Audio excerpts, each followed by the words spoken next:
Hey guys, welcome back to my channel.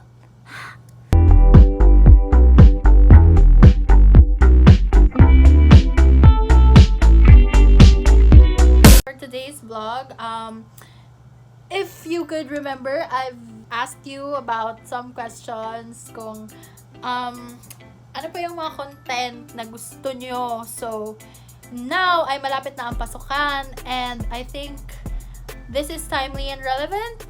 So, as an engineering student, it's really hard to study engineering tapos na-lockdown ka or na-quarantine and everything is purely online or blended learning. So, I would share to you some tips. On this video, I would share to you some tips and recommendations kung ano ba ang dapat bilhin nyo as an engineering student and what are the subjects na that you need to expect na like pag sasadian nyo talaga ng sobrang sobra. So, if you're interested, then keep on watching. Ba! You're laughing! That's why I don't like to film with you. Anyways, so for today's vlog, ay nag-ask ako sa inyo kung anong gusto nyong content ko. So, I've read through your suggestions and so it's from my best friend, Yan. So, ang sabi niya is share mo life mo as a college student and also by at Thea Arceo or Thea, hi Thea, what was or what's in my school bag, especially this quarantine. I don't need a school bag, but I'll still show you what's inside my school bag because I'll still use it even on quarantine. So, ayan na nga, this is my school bag. And as an engineering student, I would not recommend this school bag at all. Because as an engineering student, marami kang dadalhin, especially your T-square. So, I'll show that to you later. Marami kang dadalhin. You need to store a lot, especially books. So, this bag doesn't hold a lot of stuff, but I like it because it's aesthetically pleasing. But yeah, I like it just because of its appearance. But I'll show you still what's inside. So, first is wala siya laman ngayon, but this is just like a 2-compartment bag. It can fit you like around 3 notebooks or so, and your laptop won't fit, honey. So I guess you would bring like a laptop bag, and then meron din siyang compartment dito where you can put all your small makeup kits or whatsoever. So, ayan. That's my first necessity, the bag. So, I usually use this pag Mondays and Tuesdays because I'm not so loaded on Mondays and Tuesdays. But when it's Wednesday, Thursday, Friday, onwards, kailangan na talaga ng bigger bag because PE and like usually my PE falls on like a Friday, so I always bring my school bag. So next is my filed. This is from Filed Asia.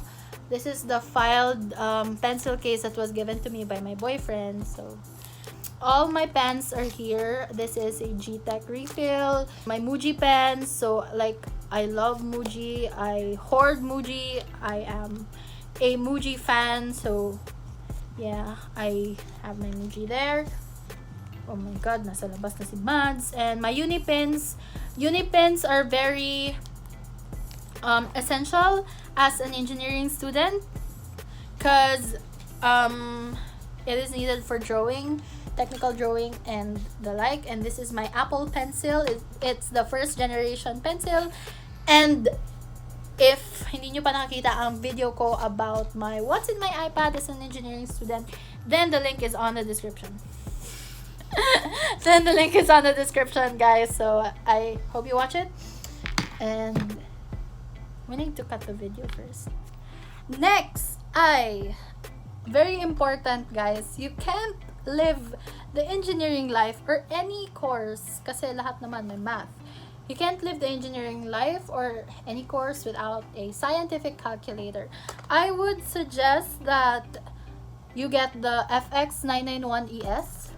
So, yan, that's the FX991ES Plus. But for civil engineering, there is a specific calculator that you need to buy. So, I need to buy that when I'm on the higher year already. And as of now, I don't see the need of buying the calculator required for the board exams. So, I might have it like on a later year yet, because I'm still on the second year, so I don't see any necessity to buy it. Next is, of course, my Muji binder. I mean, you guys, if you want to have notebooks that are really sturdy and that you can put every subject that you need, then this is the binder, or this is a notebook for you. I'm not shitting you guys. This is really worth the price. I think it's at, how much that though? This one? The binder, just the binder. Around 200. Okay, this was given to me by my boyfriend. It's around 200 pesos to 300 pesos without the refill yet. But I assure you that as you put the refills, marami kang malalagay na pages, and this is just like 1/4 of the pages that you can use and or malagay. And so far I put 4 subjects, which are integ, physics, differential equations, and statics here. So if meron kang extra budget to buy this Muji binder, then I would really suggest you that. Next, ano pa ba? So I also have another binder. It's in B5 as well. This is my binder for my this is like a clear book binder for, this is actually for my differential equations. So it contains all my DE notes and books. Books, of course, you need books. This is the elementary differential equations if you are done with integ and differential calculus. So I would suggest buying this book because it's actually by Earl D. Rainville and Bidient. This is actually helpful, guys, if magsosolve kayo ng problems, since professors usually get their problems on the exams from books like this, and they're getting from books because, you know, it's really hard to formulate a problem, and yeah, kung meron naman sa books, then why not? Next is, this is where I usually put my gadgets para clean lang siya tignan. So this is also from Muji. You can put your AirPods. So I have my AirPods. This is also a necessity. Yan. I have my AirPods here, and my charger, my everything gadget related. This is where I put them. Next is my, wait, what's next? GTech refills. You need them because, just because you need them, and then you might solve like a lot of equations, and then you'll use your GTech most of the time, so you lose the ink, and then you need some, so you need a refill just in case you lose them. So I use the 0.3 GTech, Pilot GTech. So worth the price kasi matagal naman siya maubos. So yeah. As you can see, I've been changing angles. I'm so sorry, guys. I know this video will be boring somehow, but you know, I'm trying to help students out there. So now I'll be moving on to another filed case. This is from Filed Asia. This it actually has my name on it, and it's engraved. So this works as a folder. You can put your shit here, and it works as a book stand. So I'll be showing to you how it works like a book stand. There. See? It's so light, guys. I've been seeing law students, like I have law student friends. They're carrying book stands or wooden book stands, and I don't really recommend that because it's really heavy. could hold calculus books as heavy as this one. So as you can see, yan, it is really sturdy, you guys. I'm not shitting. And it's only for around 845 pesos. Plus, the engraving is 120 pesos. And the shipping is around 100 pesos. So I think I spent 1,096 pesos all in all.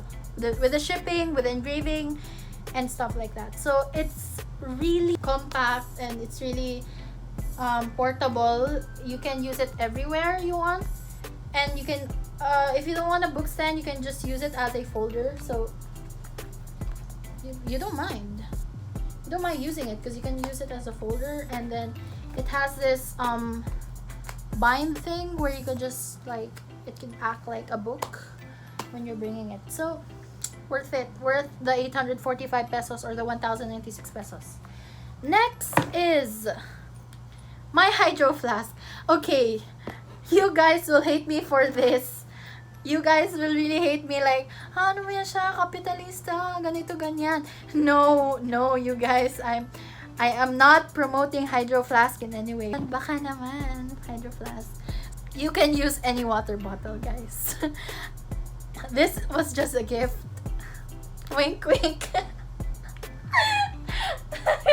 This is just a gift for myself. I bought it for myself as a reward. So, yeah.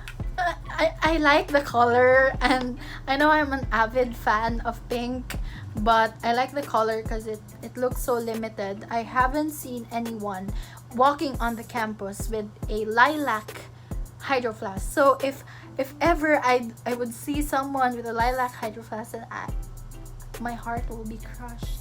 But it's okay. This hydro flask has been with me for 4 months now. I've been using this on my workouts, like especially on the lockdown workouts. So this is compact, but you can use any water bottle. I would suggest Lock and Lock water bottles. I would suggest Yeti bottles if you have them at home, or I would suggest Clean Canteen bottles. It's up to you. You have the freedom to choose your water bottle. But please, you guys, don't attack us hydro flask users, because we're just living our best life with our water bottles. So yeah, it doesn't matter. So next is, ano pa ba? This is my folder book. Folder. No, not folder book. Folder. This is where I put my tests. Cause in engineering, the best advice that engineering students would give you, or even the higher years, they would always tell you to keep your exams. Why? You could use it for your board exams, and you could also use it for future studying.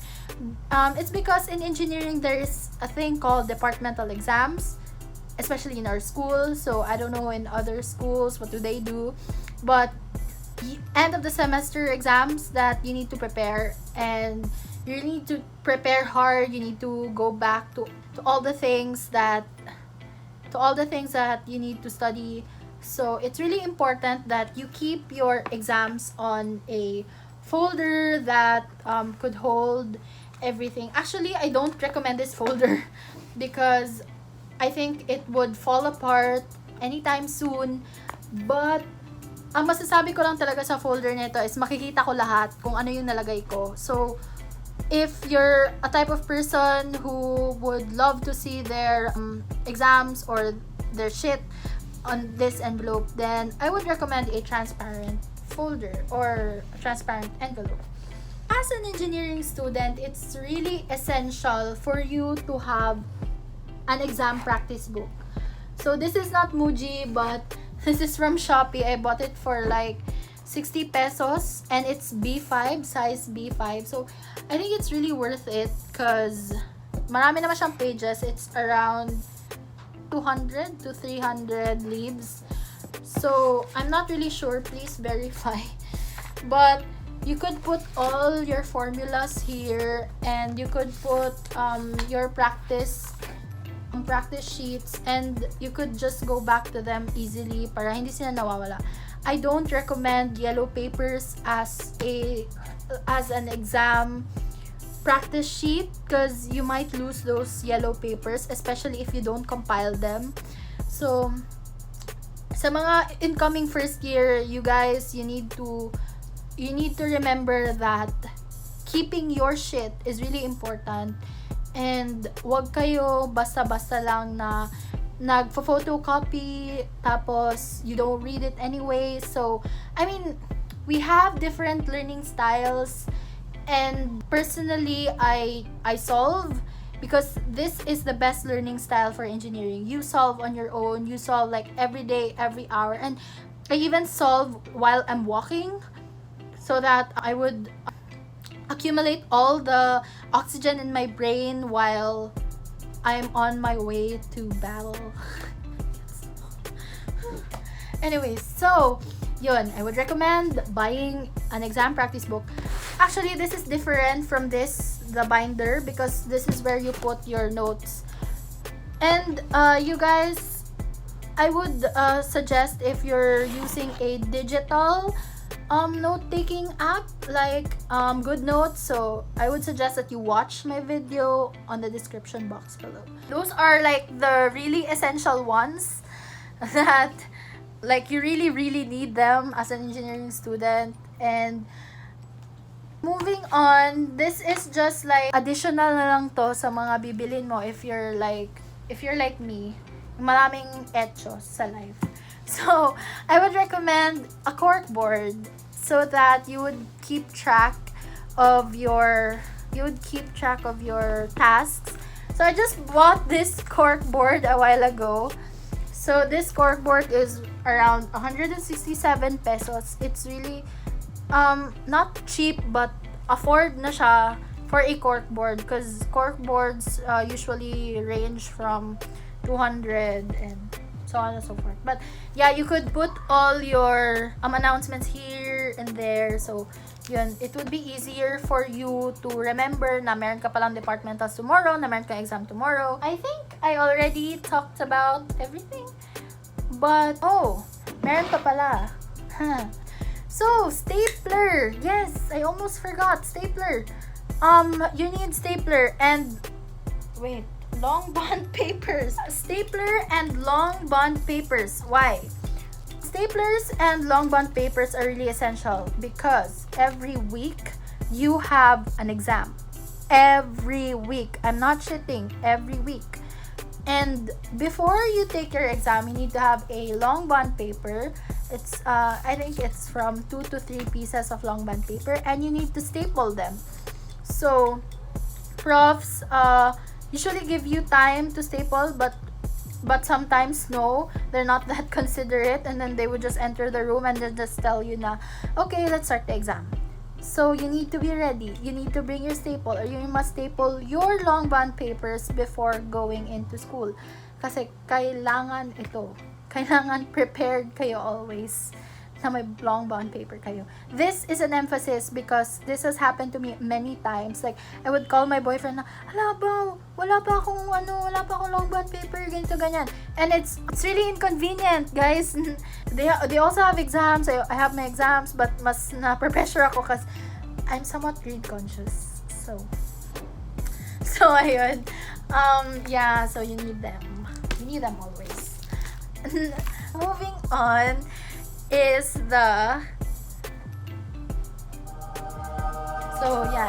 advice time.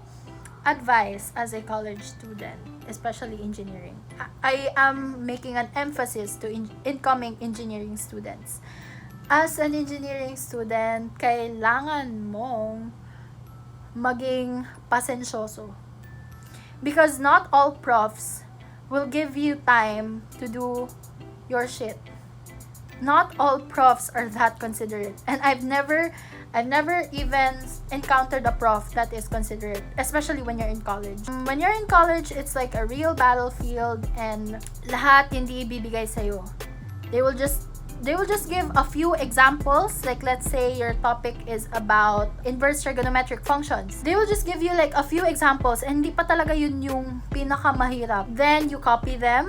Try to seek more problems that are challenging, that are thought-provoking. Kailangan mo yun because there are times na kapag lumabas sa exam nila, hindi siya galing sa book or hindi siya galing sa any reference, and it's so hard, and you need to use your brain, you need to use your past knowledge about algebra and calculus. So it would be a very advantage if you are very knowledgeable with calculus. But I'm not, like, for all the UMs and ABM guys, don't worry, you guys. It's okay. You can learn engineering even if you're from ABM or UMS or GAS or Arts Track when you were in senior high. There's no problem, but you need to work extra hard.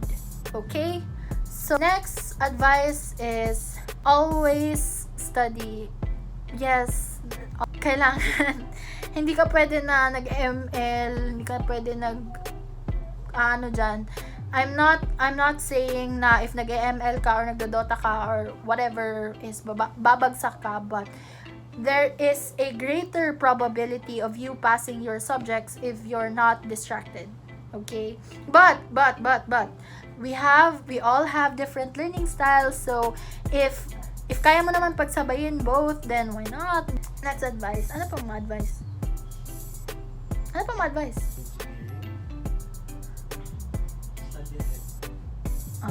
Study ahead. Yes, study ahead. Kasi if hindi ka mag-study ahead, then it's like you're behind 2 centuries of your lessons. Yeah, I'm not shitting. It's true. So yeah, study ahead and always be prepared. Be mentally prepared, be emotionally prepared. Ako, baka sinasabi nyo na, she's giving all the advice because she's smart and whatnot. No, I'm not smart. I failed some exams. But I make sure, next advice is I make sure na binabawi ko talaga lahat ng exams ko. Because when you're bagsak once, you need to bawi up. Okay? You need to go up. Next is pray. Yes, I pray. I always pray. I always have this on my departmental exams, and this thing right here, this faith right here, is a really, really helpful tool and a helpful God. He's been with me since then, and I've struggled a lot in life because I'm not really privileged, you guys. I have my own share of my pain from my family and from my friends. I also have a share of my pain for myself. I sometimes get fucked up, but it's okay. You need to rise up. You need to be resilient in order for you to survive this course, because maraming nag-shift dito, and this is the survival of the fittest. Because kahit hindi ka matalino, but you're masipag, you're really responsible, and you're really responsible for your own actions. So He will really guide you in everything that you want to achieve. If you want the title engineer beside your name, then you need to work hard and you need to pray harder for it. And of course, hindi ko pala ito nasali kanina. I have my white flower. Yes, I have my white flower. I always inhale my white flower because yeah, kasi paminsan kapag nag-e-exam ka, nahihilo ka. So you need to have a white flower. Or ikaw, I don't know, if you have like a tiger balm, then whatever works for you, then that's good. Those are the things that I would want to say to you, future engineering students. So I'll be one of your people in engineering, especially in Ateneo de Davao University. So if you are really interested to join what I do, I work in the productions. And if you're good in productions, especially if you're from the senior high production, of ADU or in any school, if galing ka na production, then, and if you're enrolled in engineering, then approach me, you guys. So yeah, those are just the pieces of advice that I could give you. I mean, I think I didn't mention everything, but I think I mentioned a lot, and I hope and I pray that you will we will achieve our dreams together. So yeah, hope you like, comment, share, and subscribe to my channel, and you ring nyo na rin our notification bell. Thank you, and good luck! Good luck to your future endeavors in life, engineers. So